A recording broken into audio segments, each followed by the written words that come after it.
Hello everybody, it's Kate Spencer with some midweek messages for the 17th of July 2024. So I'm shuffling the cards now. I'm going to draw 5 cards.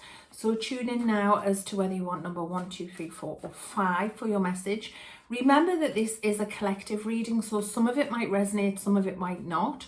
Always only ever take what you need from any readings. Never mind whether they're collective, whether they're online, in person, doesn't matter. Remember that you are your own best expert and you get to gut check and check in your heart as well and filter anything that does not feel right to you. So often people will receive a reading and live into it, and you've always got free will. Law of attraction is always happening, and this is a snapshot of future possibilities. Okay, so before I get started, have you read 12 Lessons, my life-changing novel? If you have, please leave a comment so that other people can see what you thought. It's got thousands of 5-star reviews online, and it truly is really life-changing. If you haven't and you've seen this, then maybe this is a sign that it could be for you. Okay, so let's get on. Right, 1, 2, 3, 4 or 5. Tune in now. Okay, like a good shuffle. Right, I'm going to leave them there. Okay, so card number 1, authority. So being more in your masculine energy.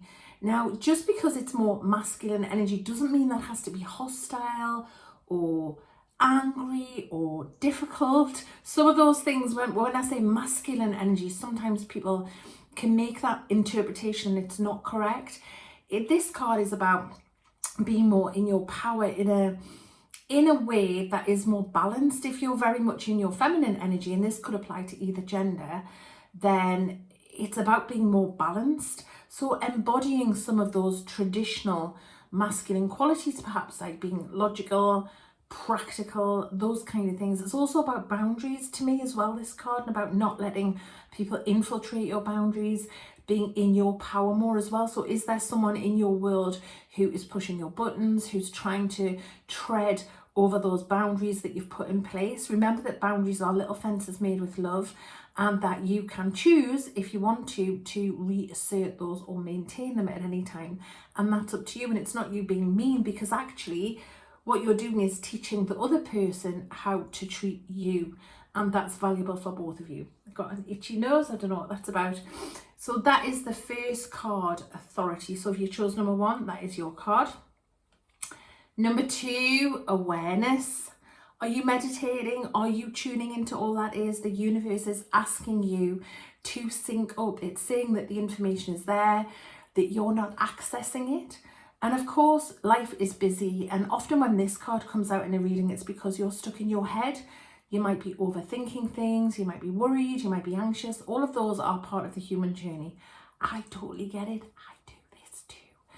But this card is saying that getting in touch with yourself, opening that crown chakra, can you see, gives you another level of awareness.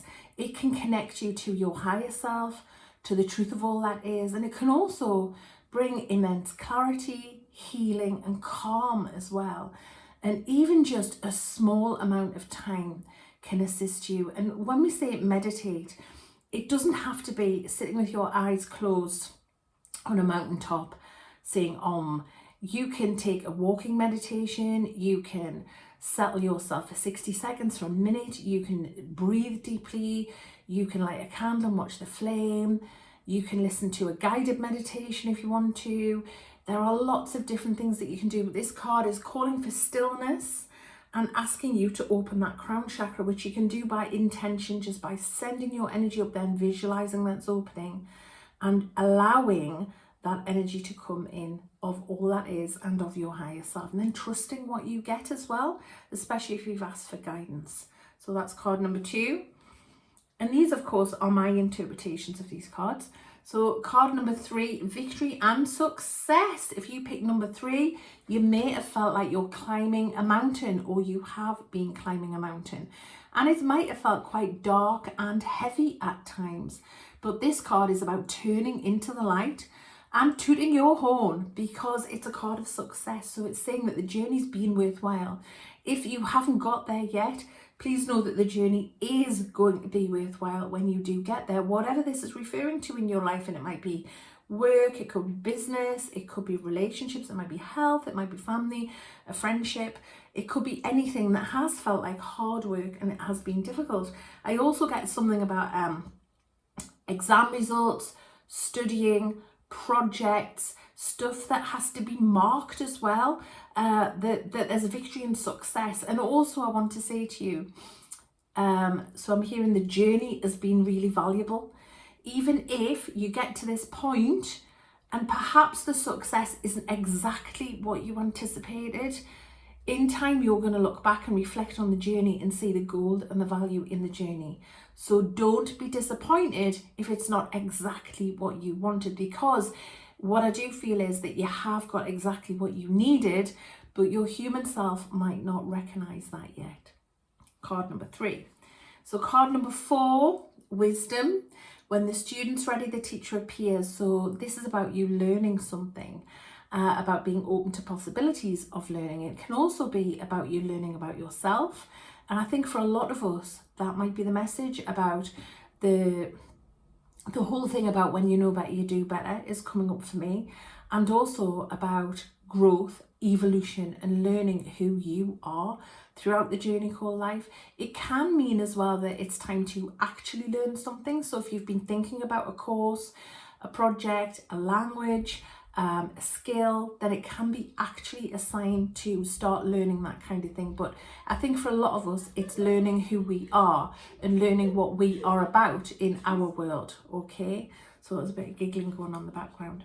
And this last card, card number 5, is harmony. And this is the Lovers card in a Rider-Waite tarot deck. And it's all about that deep connection. Can you see that beautiful deep connection? It's heart-centered as well. So it's about either, something in my eye now, a new relationship coming in, and that could be a friendship, a romantic relationship. It could be a connection with, could even be a pet, it says in the guidebook, okay? But it's a loving, heart-centered, conscious connection. So it's either about a new one coming in for you, and if you are seeking that, then be open to that possibility. Or it can be about an existing relationship deepening and feeling like it has more substance and more connection to it, which is equally lovely, isn't it? So remember as well with this card, and what I'm feeling and hearing that I need to tell everyone that does see this is also about your relationship with yourself.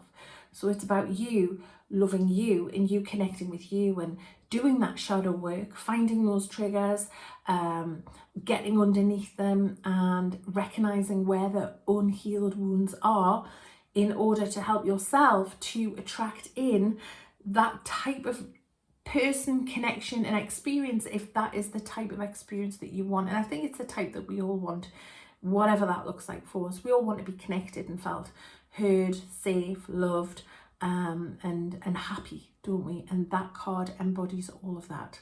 So I hope that helps. That's a little hump day reading for you. Please let me know in the comments what you think. Please do leave a comment and like the video and subscribe, because that helps YouTube to recognize that people do like what I do, hopefully, and it will assist me with the YouTube algorithm, and I always appreciate that. There's also loads of guided meditations available in my Life and Soul Academy. If you're interested in that, there's a link to join, and there's a lot of meditation type tracks that I've loaded up onto this channel too, that you can use to help reduce anxiety. You can listen to in the background when you're doing your work. You can use as sleep music, and there's also a brilliant morning meditation that you might like too. Okay, bye for now, lots of love, bye bye.